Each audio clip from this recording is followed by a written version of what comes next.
ce rouge à lèvres, je ne sais pas quoi en penser. J'ai testé mes... Hello, c'est Estelle. Aujourd'hui je vous retrouve pour faire un petit tag d'écriture. Ça faisait un bon bout de temps. Donc c'est un tag qui a été créé par I Write Lee, une youtubeuse américaine, mais moi c'est Margot Dessen qui l'a refait il y a pas longtemps et franchement ça m'a trop donné envie de le faire, donc c'est parti. La première question c'est backstory, quand et pourquoi tu as commencé à écrire, à quel âge et quels sont les genres que tu as commencé à écrire. Moi j'ai commencé à écrire à 13 ans un petit peu n'importe comment, puis à 15 ans de manière beaucoup plus sérieuse. J'ai commencé par de la fantasy et du fantastique, c'est pas du tout un genre que j'écris encore. Pourquoi? Parce que j'avais des histoires dans ma tête, j'arrivais pas à les oublier. Et un beau jour, je me suis tout simplement dit, pourquoi ne pas mettre sur papier les histoires que t'inventes dans ta tête, surtout que t'aimes bien lire et que tu trouves ça génial de pouvoir raconter des histoires. Donc écoute, fais ton propre livre, hein, et vois ce qui se passe. J'ai tenté, ça a fonctionné, j'ai continué, j'adore ça. Protagoniste. Quel était ton premier personnage principal? De quoi avait-il l'air? Comment tes goûts ou tes sources d'inspiration ont évolué depuis ce jour? Mon tout premier personnage principal, elle s'appelait Maëlys. C'était une jeune fille de 16 ans qui découvrait qu'elle était l'enchanteresse la plus puissante de toute la planète Terre, qu'elle possédait toute la magie de tous les éléments. Du coup, elle devait aller dans le pays des enchanteurs, là où elle allait apprendre à contrôler sa magie, se faire plein de potes et détruire les méchants. Alors, c'était inspiré de Tara Duncan. Oui, évidemment, inspiré de Vampire Diaries, absolument. Je ne vous parle pas de mon triangle amoureux parce que voilà, hein, mais les deux frères, il y en a un qui est dark, il y en a un qui est gentil.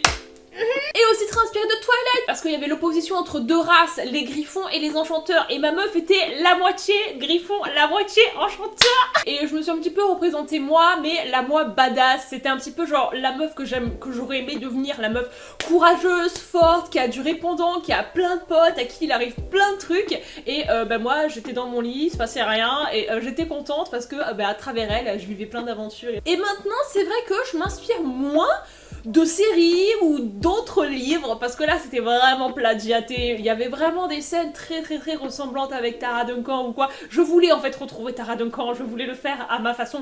Maintenant je m'inspire beaucoup plus de mon imagination ou de moi, mais ça passe moins par d'autres médias. Oui, je peux m'inspirer d'une scène d'un livre ou d'un personnage d'une série, mais ça va beaucoup moins être je veux faire comme cette série ou comme ce livre. Question numéro 3, antagoniste. Quel est le pire conseil d'écriture que tu as reçu ou la pire critique? Alors moi, j'ai pour le moment pas reçu d'énormes critiques dans la tête, d'énormes coups de poignard dans mon cœur. Personne n'a jamais dit des choses affreuses sur mes livres, donc je touche du bois. Et je dirais que les pires trucs, c'est un peu mes parents qui me l'ont dit. Alors c'est pas contre vous, papa et maman, mais en fait c'est que quand j'ai commencé à écrire, en fait ils comprenaient pas trop ce que je faisais. Du coup j'avais souvent la réflexion de mais pourquoi tu restes dans ta chambre toute la journée? Pourquoi tu sors pas? Tu passes trop de temps sur l'ordinateur. En fait ils prenaient pas ça trop au sérieux, mais maintenant ils ont compris que oui, ça faisait partie du métier, hein. Et le pire conseil d'écriture que j'ai jamais reçu, non, j'ai pas reçu de mauvais, il y a personne qui s'est tenté de me faire la leçon sur comment écrire, donc pour le moment je touche du bois encore une fois. Numéro 4, superpower. Quelle est la partie de l'écriture ou du processus d'écriture qui tu penses est ta plus grande force? Je pense que c'est tout simplement le fait d'écrire. Je suis une personne dont les premiers jets sont très courts, ça dure 1 mois et demi, 2 mois. C'est jamais dans ma vie que je vais passer 6 mois à écrire un premier jet, ça n'existe pas pour moi. Le fait d'écrire, de taper des mots, c'est naturel, je n'ai pas besoin de réfléchir pour le faire, donc je suis très contente. Et moi je suis fière de mes voix du personnage, c'est un truc que j'adore construire, que j'adore développer, donc j'espère que au final ça se passe bien pour les lecteurs, mais en tout cas moi quand je lis mes livres, j'adore retrouver ma voix des personnages, mes émotions des personnages, leur monde interne, voilà. Kryptonite, question 5, quelle est au contraire la partie de l'écriture ou du processus d'écriture qui est assez difficile pour toi? Alors, les descriptions. C'est quoi ça là? Qui es-tu? Tu es qui? Ah, je suis désolée s'il y a des gens qui lisent mes livres et qui n'ont aucune description. Désolée parce que vraiment j'ai beaucoup de mal. C'est parce qu'en fait dans la vie de tous les jours je suis une personne qui ne regarde pas le monde extérieur, dans le sens, je vais peut-être passer devant une maison, mais je vais jamais faire « Ah, la maison !» Si jamais personne me disait rien, je passerais des livres entiers sans décrire une seule fois la moindre pièce. Je déteste faire ça, et quand je le fais, je me force à le faire, et du coup ça se ressent. Pour moi, une description, c'est forcément lourd et nul. J'ai vraiment du mal à rendre ça poétique, donc franchement je connais des gens qui le font très bien et je vous envie et je vous admire parce que pour moi ça n'est absolument pas naturel. Question 6, training montage, je sais pas comment on dit. Quels sont tes points forts et tes points faibles qui ont changé à travers les années et comment tu as réussi un petit peu à améliorer ta qualité d'écriture? J'ai envie de dire que quand même les descriptions ça a progressé parce qu'à l'époque j'en faisais aucune et là petit à petit avec mes bêta lecteurs etc j'en ai rajouté, donc ça j'essaie de progresser. La structure de mes phrases et la ponctuation, genre je ne connaissais que le point, la virgule, non pas de virgule, je connais pas les virgules. J'ai appris en fait, j'ai tout simplement appris comment on met des virgules, comment on met des 2 points. Maintenant les 2 points j'en mets tout le temps alors qu'avant j'en mettais jamais. Naturellement certaines phrases me venaient mais elles étaient trop lourdes, genre je mettais les mots dans un sens qui n'était pas le bon, j'utilisais trop d'adverbes, trop de prépositions etc. J'essaie de faire gaffe à ce que de simplifier mes phrases parce que des fois tu rajoutes plein de petits mots mais qui ne servent à rien. Et du coup tout ça je l'ai appris grâce à mes bêta lecteurs, grâce aussi à YouTube et Instagram, regarder des vidéos conseils, regarder des posts conseils. Weapon of choice, quel programme tu utilises pour écrire? Alors moi c'est Word 2010. Je ne peux pas écrire sur un autre logiciel d'écriture que Word 2010. J'ai essayé Scrivener, mais j'aime pas le fait que genre la page elle soit énorme. Genre moi déjà, me demandez pas pourquoi, j'écris avec 2 pages l'une à côté de l'autre. Et en ce moment, mon petit kiff, moi ça a toujours été Spotify, ça le restera pour toute ma vie. Écrire avec de la musique, c'est ma passion. Je ne fais que ça. Je ne peux pas écrire sans musique. Donc sur Spotify, il y a toutes les playlists de tous mes livres. Question numéro 8, Trusted Sidekick. Every Batman has his Robin. Oui, quel est ton compagnon qui t'accompagne dans l'écriture? Alors moi, mon compagnon, ça a toujours été mon lit. J'écris dans mon lit. J'ai essayé d'écrire à un bureau, ça marche pas. Mais je n'ai pas d'animal de compagnie. Mon chien n'a pas le droit de monter sur mon lit. J'ai pas envie qu'il monte sur mon lit. J'ai un petit doudou, mais il est pas dans la maison où je suis actuellement. Mais avant, surtout, c'est que je ne parlais pas de mon écriture à d'autres écrivains qui n'avaient pas de poteau écrivain. Mais maintenant j'en ai grâce à Instagram. Donc de temps en temps, on se raconte un petit peu ce qu'on écrit. On se pose des questions parce que si l'un ou l'autre a lu notre livre, c'est toujours sympa d'avoir des retours. Question numéro 9. Zero to Hero, ça c'est une chanson dans Hercule. Quand tu as commencé ce parcours, où est-ce que tu t'imaginais finir? Quel était ton objectif? Et est-ce que tu l'as atteint ou est-ce que tu es toujours en train de l'atteindre? Moi quand j'ai commencé à écrire déjà, c'était never tu les feras lire, c'était que pour moi. Enfin en fait je me disais mais pourquoi est-ce que tu voudrais que je le fasse lire à quelqu'un? Enfin j'avais quand même cette envie et ce rêve de me dire un jour je serai publiée, un jour j'aurai des lecteurs, un jour il y a des gens qui vont aimer mon livre, qui vont lui trouver autant de beauté que ce que moi je lui trouve. Et je suis là. C'est incroyable d'y penser quand je repense à la moi quand elle avait 15 ans qui disait mais jamais j'oserais faire lire mes livres et qu'aujourd'hui mes livres vous pouvez les lire, ils sont sur Wattpad. Je le dis pas trop fort quand même mais bon.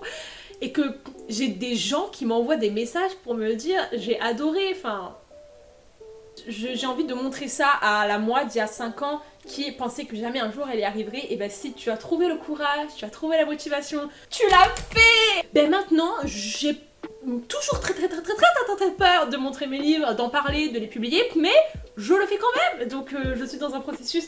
Là je suis en train de revoir donc les derniers petits détails pour envoyer des livres en maison d'édition. Et c'est un rêve que je voudrais qu'il se réalise tout simplement. Et j'arrive toujours pas à croire que je vais le faire, mais je vais le faire. Est-ce que j'ai très peur? Oui, je me pisse dessus tous les soirs, mais c'est pas grave, on y va quand même. Question numéro 10, Remember My Name. Quels sont les auteurs qui t'ont aidé dans ta passion, dans ton écriture? Et quels sont les livres qui t'ont inspiré pour créer ton propre style d'écriture? C'est en lisant la saga Charlemagne insaisissable de Tahel et Mafi que je me suis dit un livre c'est quand même très intéressant. C'est quand même sympa d'avoir son histoire et de le poser sur le papier. Elle m'a donné l'envie de poser sur le papier mes histoires. Après, est-ce que j'ai tenté de recopier Tahel et Mafi la première fois que j'ai écrit un livre? Oui. Mais j'ai aujourd'hui, je trouve, bien trouvé ce que moi j'aime faire. Et un livre qui a un petit peu révolutionné la manière dont j'écris et qui a fait l'écrivaine que je suis aujourd'hui, c'est Le Soleil pour toi, I'll Give You the Sun de Jenny Nelson. C'était le tout premier contemporain que j'ai lu et qui m'a transcendée. Et en fait je me suis dit Estelle, écris du contemporain, je crois que ça te correspond beaucoup mieux. Et donc j'ai commencé à écrire ça. Et il faut savoir que ma saga chez Pour Souls, si jamais vous avez lu I'll Give You the Sun, c'est totalement inspiré de ce livre. C'est à partir de ce livre là que j'ai compris qu'il fallait que j'écrive du contemporain dans ma vie. Question numéro 11, Marvel versus DC. la comparaison est dangereuse. Comment la comparaison t'a-t-elle aidé ou t'a-t-elle gêné? Est-ce que tu as un conseil? Alors, je me suis comparée, c'est vrai, au tout début quand j'écrivais, je me comparais à des auteurs déjà publiés, donc Tahel Mafi, Jennifer Armentrout, enfin tous les auteurs que je lisais dans cette période-là. J'en suis très loin. Est-ce qu'un jour je vais réussir à atteindre ce niveau-là? Je resterai à jamais la petite fille qui écrit dans sa chambre, ça sera jamais concret, ça sera jamais professionnel. J'avais très peur de ça. Et en fin de compte, en fait, j'ai réalisé que ces gens-là, ils avaient relu leur livre des dizaines de fois, ils avaient eu des professionnels qui ont travaillé sur le livre avec eux, ils ont fait je ne sais pas combien de réécritures, et qu'un premier jet, ce n'est rien. Un premier jet, c'est rien. Il faut arrêter de regarder son premier jet en se disant c'est mon livre, parce que le premier jet, c'est pas ton livre en fait, c'est pas du tout ça. Mais maintenant, je me compare, mais plus pour apprendre. Vous voyez, par exemple, moi je suis nulle en description, et je m'inspire vachement, je me compare vachement, je regarde comment les autres ils font pour leur description, et j'essaye de les prendre. Ouh là là, le retour du soleil. C'est plus de la comparaison pour voir comment les gens se débrouillent, et du coup pour apprendre. Question numéro 12, the obligatory love interest. Oui, effectivement, pour moi il est obligatoire. Quels sont les genres que tu t'es retrouvé à aimer ou à détester écrire? Alors, je vous l'ai dit, contemporain la vie. J'écrivais pas du contemporain jusqu'à mes 17 ans, donc de mes 15 à 17 ans, j'étais fantasy, fantastique. Et maintenant que j'ai fait le tour du contemporain, j'ai envie de refaire du fantastique, j'ai envie de refaire du bon paranormal là. Ça c'est mon objectif pour dans les 2 prochaines années, c'est de reprendre un petit peu du paranormal. Numéro 14, superhero name. Est-ce que tu utilises un nom d'auteur? Pourquoi? Alors moi j'ai jamais utilisé de nom d'auteur. En fait ça me fait bizarre parce que j'ai l'impression que si j'utilise un nom d'auteur, du coup c'est pas moi, c'est genre cette personne. Et déjà que j'ai des problèmes dans ma vie avec ma propre identité, j'ai pas envie de commencer à en inventer une autre. Non, du coup je préfère utiliser mon vrai nom parce que j'ai envie que ce soit moi. Mes livres, c'est ma vie et je veux pas m'en séparer. Et numéro 15, Avengers Assembly, tag des gens que tu veux qu'ils fassent ce tag. Qui veut? Allez-y, vous faites ce que vous voulez. Moi j'ai pas envie de vous de dire toi là, tu le fais. Donc qui veut le fait? Les questions sont en barre d'infos. Allez-y, éclatez-vous. Je vous fais des gros bisous et je vous dis à plus tard dans une prochaine vidéo. Bye bye.